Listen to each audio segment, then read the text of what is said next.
She thought humiliating me at the altar would break me. She had no idea who was watching. The roses were already cutting into my palms when Elena Vance stood up. I hadn't let go of them. I don't know why. Maybe because they were the last thing I'd been given that morning that felt like it belonged to me. Maybe because my hands needed something to hold when my legs stopped working. The thorns had been drawing blood for about 2 minutes by then, slow red lines across my fingers, and I hadn't felt a single one.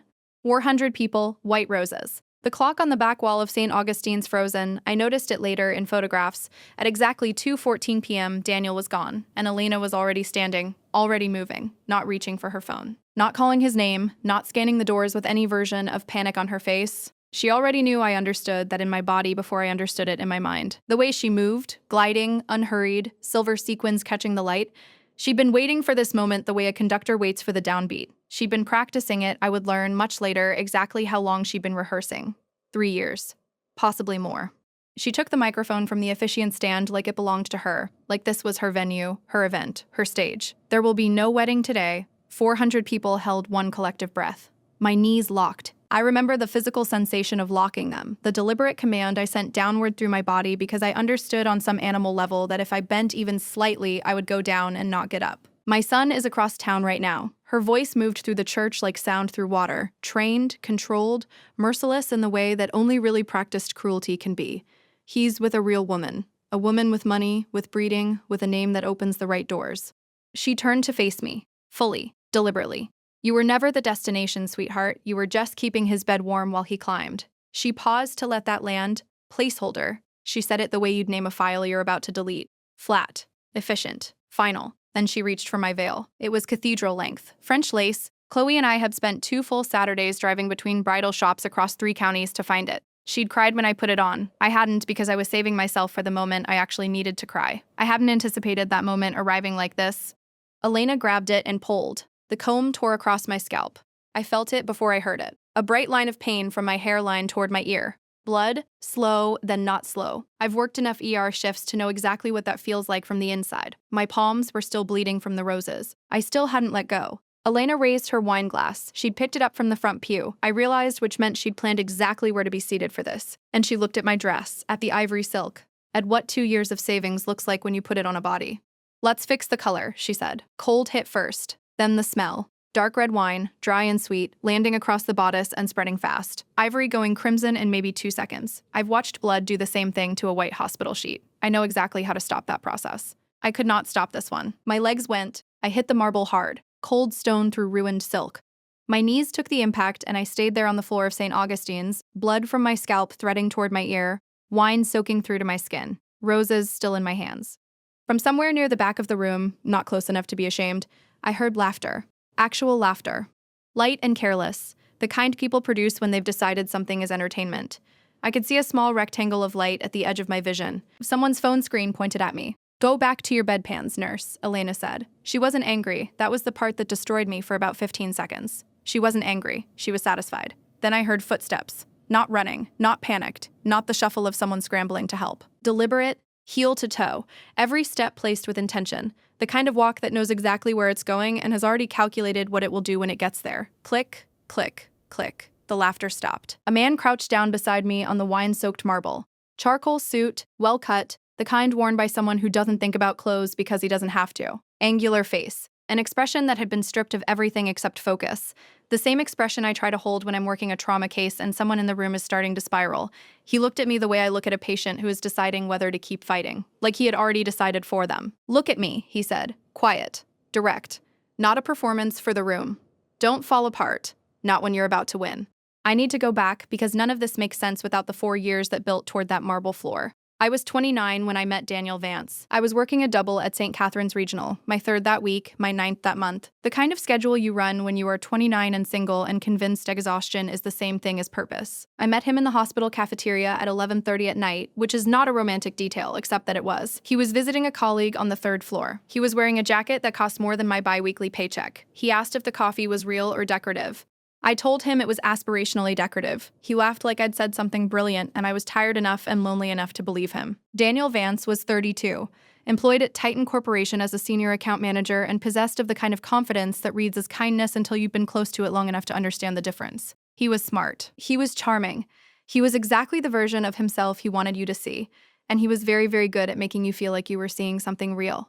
His mother I met at 6 weeks. That should have been the first note I wrote in the margin. Elena Vance was 58, recently widowed, and lived in a house in Ashbury Hills that had been purchased with her late husband's money and maintained with Daniel's salary and her own ironclad sense of what she was owed by the world. She'd spent 23 years building the architecture of her son's ambitions, and she'd decided long before she met me what his future wife was supposed to look like.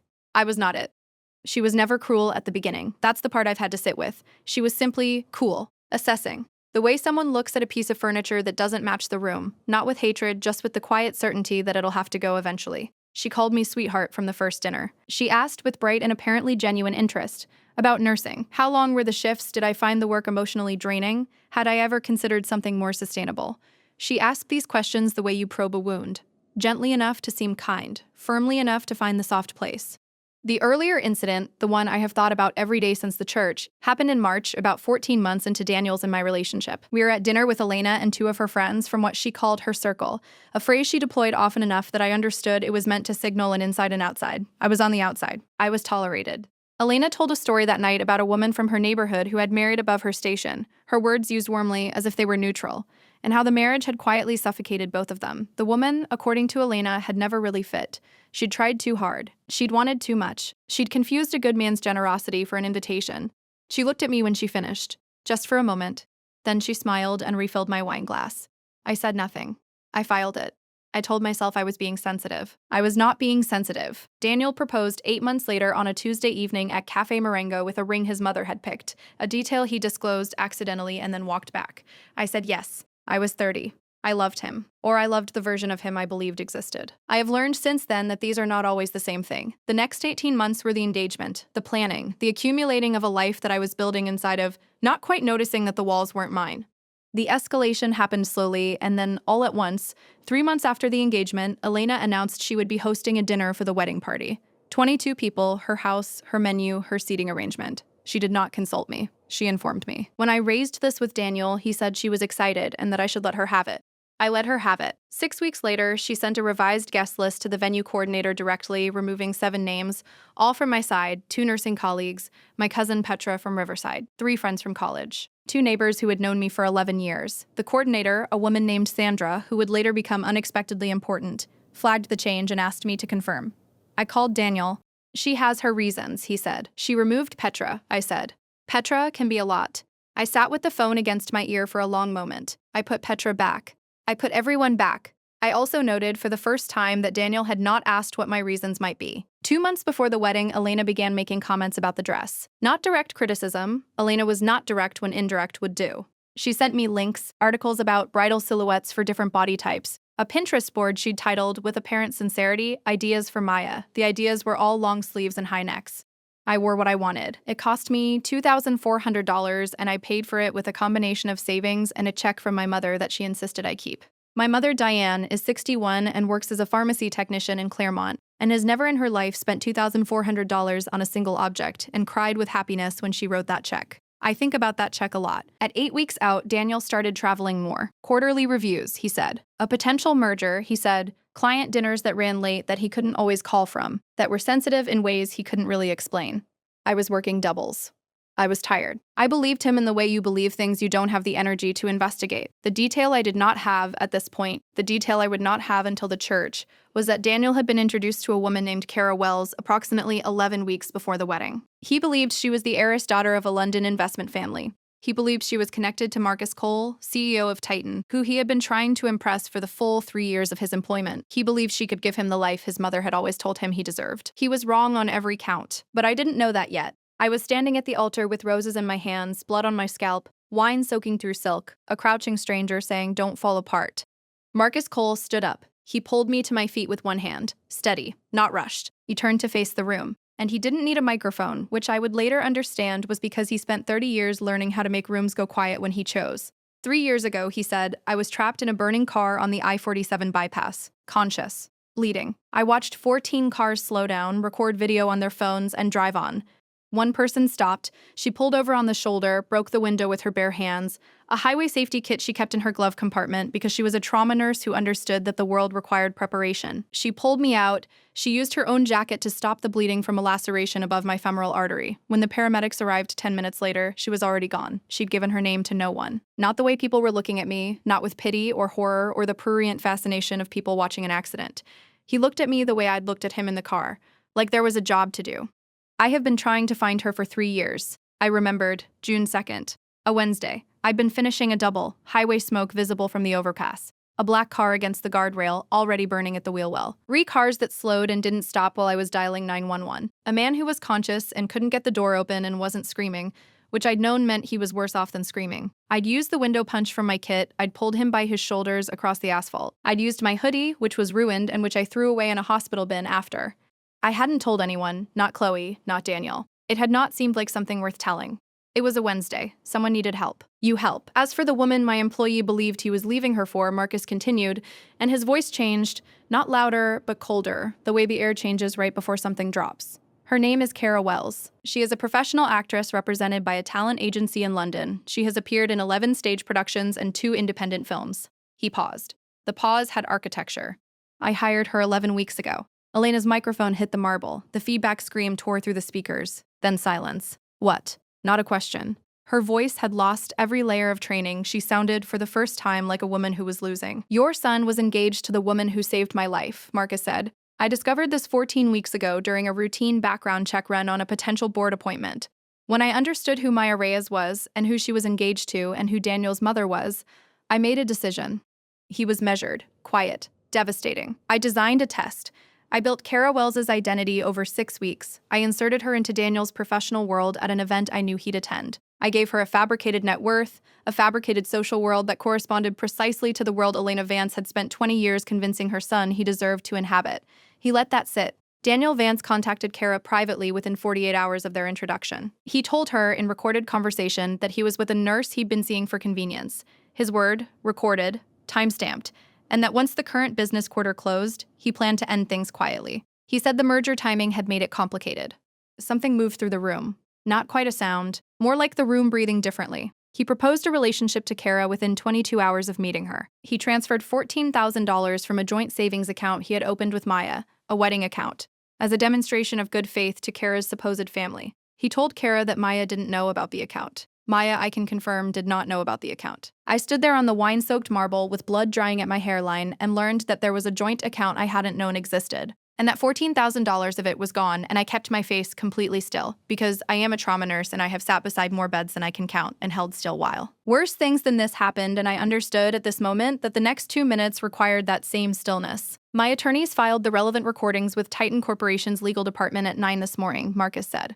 Daniel Vance's employment at Titan was terminated at 9:47 a.m. Today, he found Elena with his eyes. Mrs. Vance, the evidence I have also indicates that you were aware of your son's intentions, that you coordinated the timing of today's events, and that you selected this venue and this guest list with the specific intent of maximizing the public nature of Maya's humiliation. My legal team will determine whether that rises to a civil, actionable harm. They will be in contact. He didn't look away from her. I'd advise you to retain counsel. The back doors of St. Augustine's burst open at 2:31 p.m. Daniel Vance came down the aisle at a sprint, tie half undone, shirt untucked, one shoe not fully on. He was breathing hard, the way a man breathes when he's run several city blocks because something went wrong and he can't quite understand the shape of it yet. He stopped when he saw Marcus. He read the room the way I'd watched him read rooms before, eyes moving fast, assembling information, calculating. He wasn't looking at the wine on my dress. He wasn't looking at the blood on my hairline. His eyes moved from his mother's face to Marcus's face to the guests to me and back to Marcus. He was calculating what this cost him. Boss, I can explain. Take a seat in the back, Marcus said. You're a guest now. Daniel moved toward me. His hand found my arm. He said my name. He said it the way he'd said it 1,000 times. Softly, with the inflection that had always made me feel found, and I let his hand rest on my arm because I wanted one last clear look. I looked for grief. I looked for guilt. I looked for any version of his eyes that was oriented toward me, toward the blood, toward the dress, toward 400 witnesses to what had been done to me. I looked for the person I had believed existed behind the charm and the expensive jackets in the Wednesday night cafeteria laugh. I found the calculation. Just the calculation. I let go of the roses. They hit the marble with a sound so small it barely registered. After everything, 400 people, a microphone, a ruined dress, A scream of feedback. The flowers landing was almost nothing. I turned to Marcus. I am not going to claim that what I did next was strategic. It was not. It was what happens when 3 years of careful, measured, accommodating instinct burns away over about 45 minutes. And what's underneath is someone who is finished being careful. I grabbed his lapels and kissed him. He went still for about half a second, then his arms came around me, not tentative, not performed. Steady, the way he'd been steady from the moment he crouched down beside me, like someone who had already decided. The church was silent in a way I have never heard 400 people be silent before or since. Behind me, Daniel said something, my name, and then something that wasn't a word. When I pulled back, I turned to the officiant, a man named Father Gerald who had been marrying people for 22 years and who looked, in that moment, like someone watching a film he hadn't been briefed on. I do, I said. He looked between me and Marcus for a long 3 seconds. Then, apparently deciding that 37 years of pastoral training had not covered this specific scenario, but that the general principle remained intact, he said the words. Daniel's voice came off the vaulted ceiling like something structural had broken. 2 men I hadn't noticed, positioned near the back doors the whole time, still as fixtures, moved quietly into the aisle. They had Daniel out the door before he finished the second sentence. His voice faded. The doors swung shut. St. Augustine's went quiet. The weeks after, the church moved in several directions at once. Marcus's legal team made contact with Elena within 72 hours. The civil claim was filed on the grounds of intentional infliction of emotional distress, destruction of personal property, the dress, the veil, and conspiracy to facilitate financial fraud. The $14,000 from the account I hadn't known existed. Elena hired a lawyer within the week. She called my mother and left a voicemail that my mother played for me twice and then deleted. The voicemail was by turns threatening and weeping. Elena was discovering that there was no audience left to perform for. Daniel's termination at Titan held. He hired an attorney and made noises about wrongful dismissal. The recordings were real, time-stamped, and comprehensive. His attorney reportedly told him, at their second meeting, to stop making noises. Sandra from the venue coordinator's office sent me a card. It said in careful handwriting, I flagged the guest list change because something didn't feel right. I'm glad I did. I kept that card. I still have it. Chloe drove to my apartment the night of the wedding and didn't say much. She brought a bottle of wine, which I thought was funny given the circumstances. We laughed about it for a while, which was the right thing to do. She slept on my couch, and in the morning she made coffee and sat across from me and said, you know you were always the most capable person in that relationship. I didn't argue. My mother called every day for 2 weeks. Some days we talked for an hour, some days she just needed to hear my voice and I just needed to hear hers. And we stayed on the line for 5 minutes, saying almost nothing. There is a version of love that doesn't require performance. My mother has always offered that version. I hadn't always understood how rare it was. The grief was real, though. I want to be precise about that. I did not grieve Daniel, not exactly, not the man I discovered he actually was. But I grieved the version I had believed in. The Wednesday night cafeteria laugh. The man I'd planned a life with for 4 years. The future I had spent 2 years arranging flowers and seating charts and dress appointments around. You don't simply stop loving a fiction just because you learn it was one.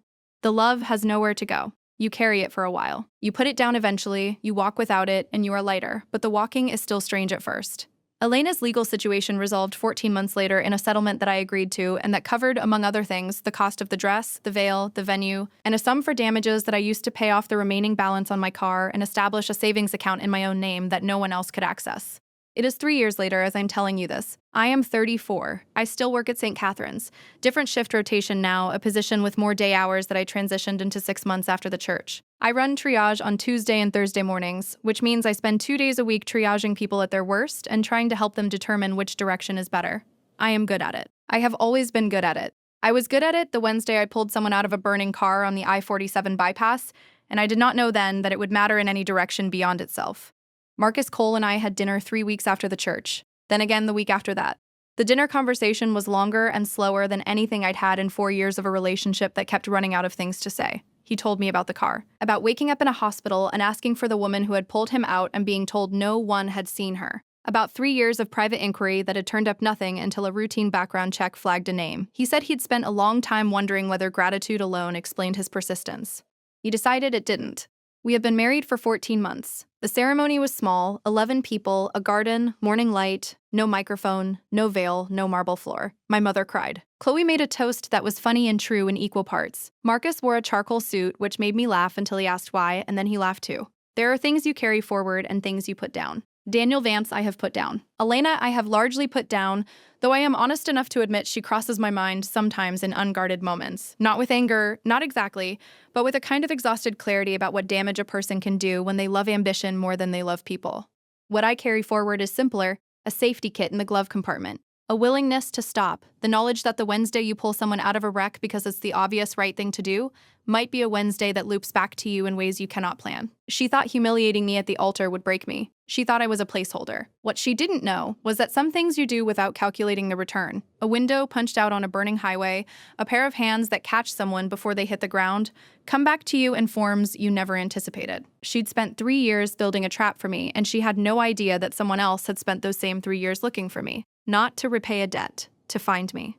I think about that sometimes. About the version of me on the I-47 bypass. Tired and sooty and certain that what I'd just done was simply what you do. I didn't stop because I expected something in return.